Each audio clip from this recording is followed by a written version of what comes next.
இயேசுவில் எனக்கு பிரியமான சகோதர சகோதரிகளே, இன்று பாஸ்கா காலத்தின் 7ஆம் வாரம் செவ்வாய்க்கிழமையில் நாம் இருக்கின்றோம். இந்த நாள் உங்களுக்கு இனிய நாளாக அமைய வாழ்த்துகிறேன், ஜெபிக்கின்றேன்.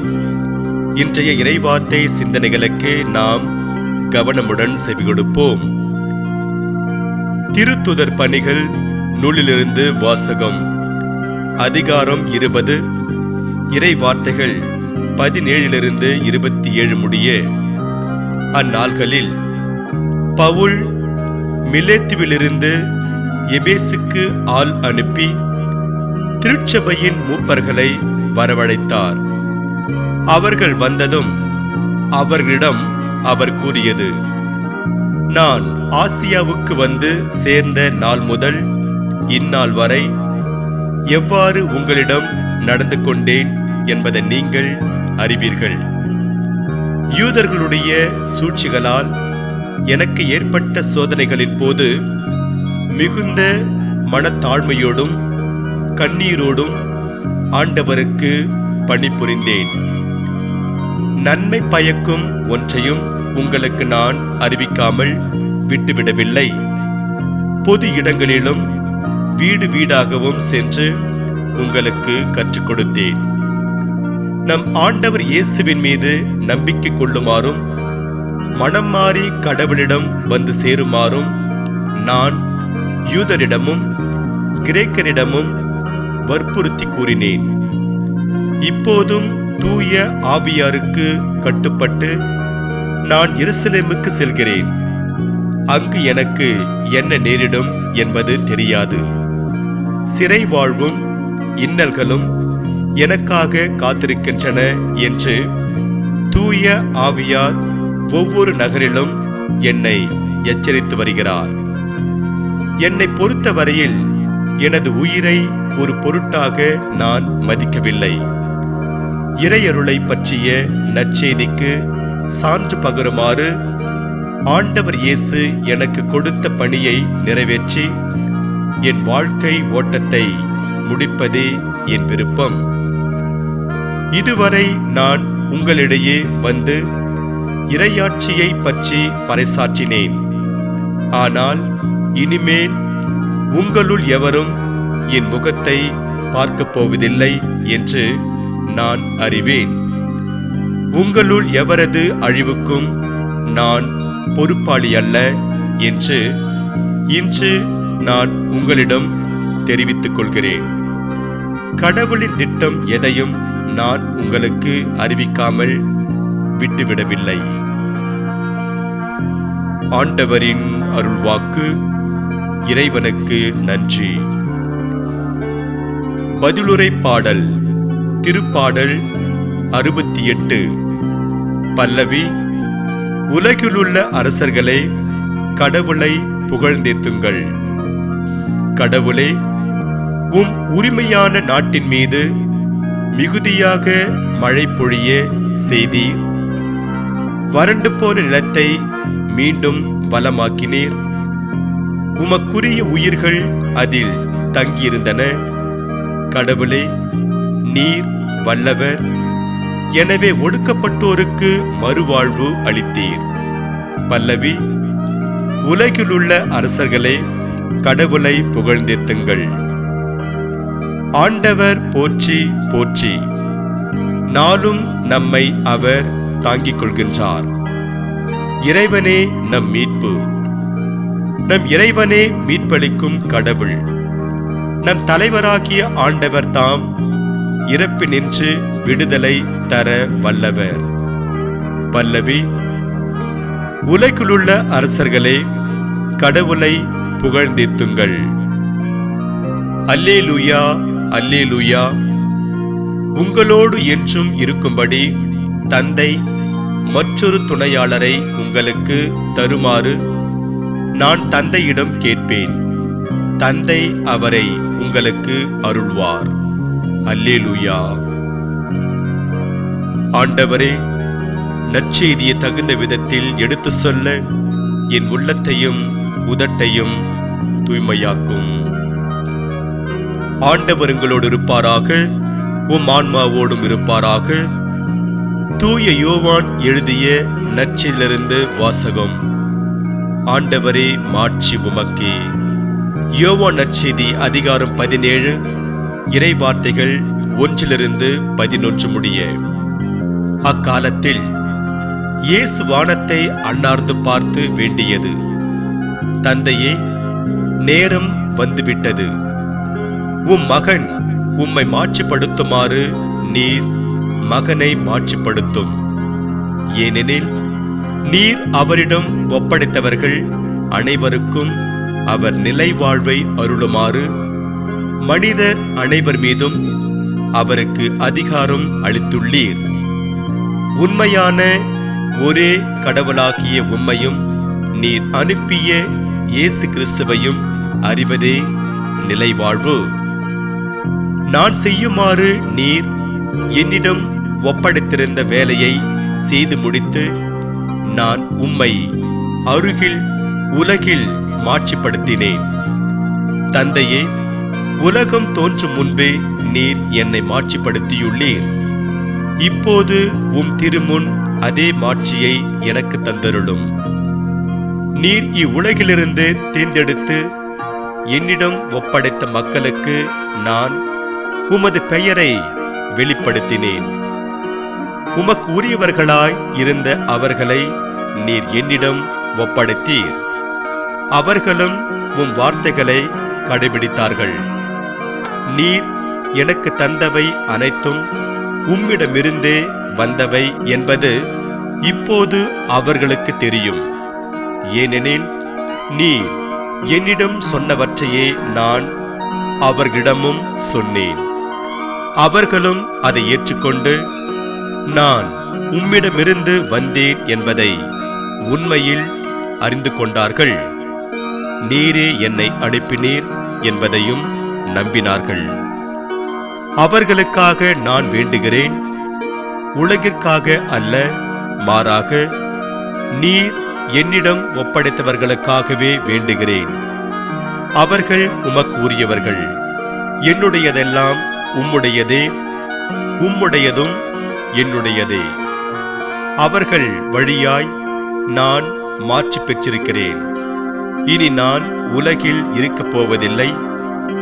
அவர்கள் உலகில் இருப்பார்கள். நான் உம்மிடம் வருகிறேன். ஆண்டவரின் அருள்வாக்கு. கிறிஸ்துவே உமக்கு புகழ். நற்செய்தி வாக்கினால் என்னுடைய பாவங்கள் அகல்வதாக. ஆமென். கடவுளே, நீர் நல்லவர்.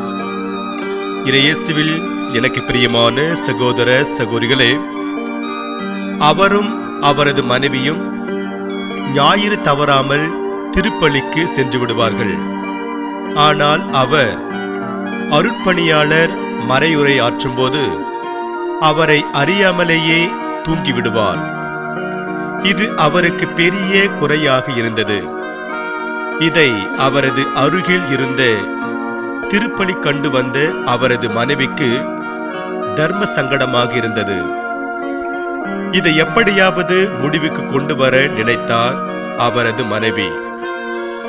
ஆகவே மறையுரையின் போது தன்னுடைய கணவர் தூங்க நேர்ந்தால் அவரை தன்னுடைய தலையில் மாட்டியிருந்த சடை மாட்டியை எடுத்து அவரை குத்தி எழுப்ப முடிவு செய்தார். ஒரு நாள் அருட்பணியாளர் மறையுரையாற்றிக் கொண்டிருக்கும் போது தனது கணவர் தூங்குவதை பார்த்த மனைவி தலையில் மாட்டியிருந்த சடை மாட்டியை எடுத்து கணவரை குத்தி எழுப்பினார்.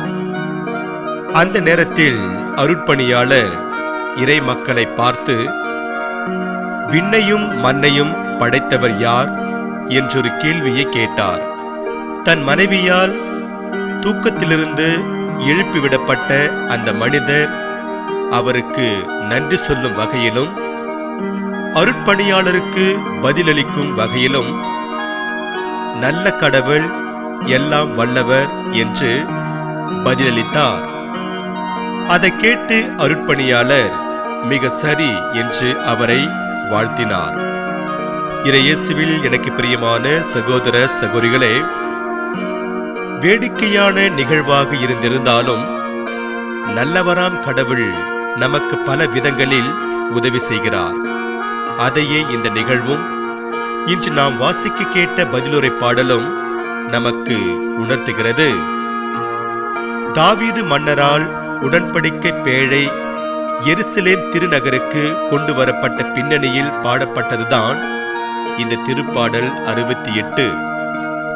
இத்திருப்பாடல் ஆண்டவர் தம் மக்கள் மீது கொண்ட பேரன்பையும் அவர் எத்துணை பெரியவர் மாண்புக்குரியவர் என்பதையும் எடுத்து காட்டுகிறது. கடவுளே நீர் வல்லவர், எனவே ஒடுக்கப்பட்டோருக்கு மறுவாழ்வு அளித்தீர். ஆண்டவர் போற்றி போற்றி, நாளும் நம்மை அவர் தாங்கிக் கொள்வார் என்று இத்திருப்பாடலில் வருகின்ற வார்த்தைகள் ஆண்டவர் தம் மக்கள் மீது கொண்ட பேரன்பை நமக்கு எடுத்து கூறுகிறது. இத்தகைய பேரன்பு மிக்க ஆண்டவரை புகழ்ந்தேத்துங்கள் என்று அழைப்பு விடுக்கின்றது திருப்பாடல் 68.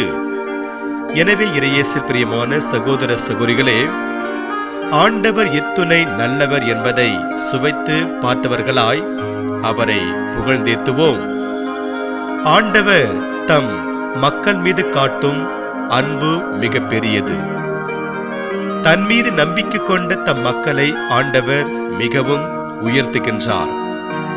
ஆண்டவர் நமது வாழ்வில் செய்த நன்மைகளுக்காய் அவரை போற்றி புகழ்வோம். ஆண்டவரே, உம்மை ஏத்தி புகழ்வேன், ஏனெனில் நீர் என்னை கைதூக்கி விட்டீர் என்று திருப்பாடல் 30:1 திருப்பாடல் ஆசிரியர் கூறுகிறார். எனவே நம்மை கைதூக்கிவிட்ட ஆண்டவரை போற்றி புகழ்வோம். ஒரு தனியார் நிறுவனத்தில் பணியாற்றிய பணியாளர்கள் இமயமலைக்கு சுற்றுலா சென்றனர். அங்கே பனி படர்ந்த மலையையும் அதற்கு முன்பு இருந்த நீல நிற ஏரியையும் பார்த்துவிட்டு, கடவுள் இந்த உலகை எத்துணை அழகாக படைத்திருக்கிறார் என்று அவர்கள் வியந்து நின்றார்கள். அந்த குழுவில் ஒரு பெண்மணி இருந்தார். அவர் மற்றவர்களைப் போல தனக்கு முன்பு இருந்த பனிப்படர்ந்த மலையையும் அதற்கு முன்பு இருந்த நீல நிற ஏரியையும் கண்டு வியக்காமல், தான் வைத்திருந்த பைக்குள் இருந்த கண்ணாடி எடுப்பதும் சுண்ணம் பூசுவதும் முகத்தை அழகு செய்வதுமாகவே இருந்தார். அவர் இப்படியெல்லாம் செய்து கொண்டிருப்பதை பார்த்துவிட்டு அந்த குழுவிற்கு வழிகாட்டியாக இருந்தவர், இவர் இங்கு வந்ததற்கு பதில் வீட்டிலேயே இருந்து முகத்தை அலங்காரம் செய்து கொண்டிருக்கலாமே என்றார். இதை கேட்டு எல்லாரும் சத்தம் போட்டு சிரித்தார்கள். இறையேசுவில் பிரியமான சகோதர சகோதரிகளே, இந்த நிகழ்வில் வரும் பெண்மணியைப் போல இன்றைக்கு பலர் கடவுளை மாற்றியும் பெருமையும் படுத்தாமல் தங்களை பெருமைப்படுத்திக் கொள்வது வேடிக்கையாக இருக்கிறது. இத்தகைய சூழலில் இன்று நாம் வாசிக்க கேட்ட இறைவார்த்தை கடவுளை நாம் மாற்றிப்படுத்த வேண்டும் என்ற அழைப்பு தருகிறது. தன்னுடைய சீடர்கள் தன்னிடம் இறைவனிடம் வேண்டுவதற்கு கற்றுத்தர வேண்டும் என்று கேட்டபோது இயேசு அவர்களுக்கு இறைவனிடம் வேண்ட கற்றுக் கொடுக்கிறார். தூய மத்திய நற்செய்தி 6ஆம் அதிகாரம் 9-13 முடிய மற்றும் லூக்கா நற்செய்தி 11:2-4 முடிய பார்க்கிறோம். இன்றைய நற்செய்தியிலோ இயேசு இறைவனிடம் மன்றாடுகின்றார். பெரிய குழுவின் இறைவேண்டல் என அழைக்கப்படும் இன்றைய நற்செய்தியில் இயேசு தந்தையை பார்த்து, தந்தையே, உம் மகன் உம்மை மாட்சிப்படுத்துமாறு நீர் மகனை மாட்சிப்படுத்தும் என்கிறார். உலகை மீட்க வேண்டும் என்பது தந்தையாம் கடவுளின் திருவுளம். இதை இயேசு நிறைவேற்றி கடவுளை மாட்சிப்படுத்தினார். இதைத் தொடர்ந்து தந்தையாம் கடவுளும் மகனாம் இயேசுவை மாட்சிப்படுத்தினார். இன்றைய முதல் வாசகத்தில் பார்க்கிறோம், தூய பவுல் எபேசு நகரை சேர்ந்த மூப்பர்களை சந்தித்து அவரோடு பேசுகின்றார். தூய பவுல் எபேசு நகரை சேர்ந்த மூப்பர்களிடம் பேசுகின்ற வார்த்தைகளை நாம் கூர்ந்து கவனித்தால், அவர் கடவுள் தன்னிடம் கொடுத்த பணிகளை பல்வேறு துன்பங்களுக்கு நடுவில் எப்படி செய்து முடித்தார் என்பதும், மூப்பர்கள் எப்படி எச்சரிக்கையாக இருக்க வேண்டும் என்பதும் நமக்கு புரியும். எனவே நாம் இயேசுவைப் போல, தூய பவுலைப் போல கடவுள் நம்மிடம் ஒப்படைத்த பணிகளை திறம்பட செய்து முடித்து அவரை மாட்சிப்படுத்துவோம். இன்று நமக்கு கொடுக்கப்படுகின்ற இறை சிந்தனையாக, இவ்வுலகில் நாம் ஒவ்வொருவரும் செய்ய வேண்டிய ஒரு சிறப்பான பணி இருக்கின்றது. அதை நாம் செய்து முடித்து கடவுளை மாட்சிப்படுத்துவது நமது கடமை. கடவுளை மாட்சிப்படுத்துவோரை கடவுள் மாட்சிப்படுத்துவார். கொடுக்கப்பட்ட தாளந்துகளை சரியாக பயன்படுத்தாததைப் போல பெரிய குற்றம் எதுவும் இல்லை. இன்று நமக்கு கொடுக்கப்படுகின்ற இறை வார்த்தையாக, உங்கள் ஒளி மனிதர் முன் ஒளிர்க, அப்பொழுது அவர்கள் உங்கள் நற்செயல்களை கண்டு உங்கள் விண்ணக தந்தையை போற்றி புகழ்வார்கள் என்று தூய மத்திய நற்செய்தியில் 5ஆம் அதிகாரம் 16 பார்க்கிறோம். எனவே இறையேசு பிரியமான சகோதர சகோதரிகளே, நாம் நமது நற்செயல்களால் கடவுள் நமக்கு கொடுத்திருக்கும் பணிகளை செய்து முடிப்பதால் கடவுளை மாட்சிப்படுத்தி இறையருளை நிறைவாக பெறுவோம். இறைவன் உங்கள் அனைவரையும் நிறைவாக ஆசீர்வதிப்பாராக. ஆமென்.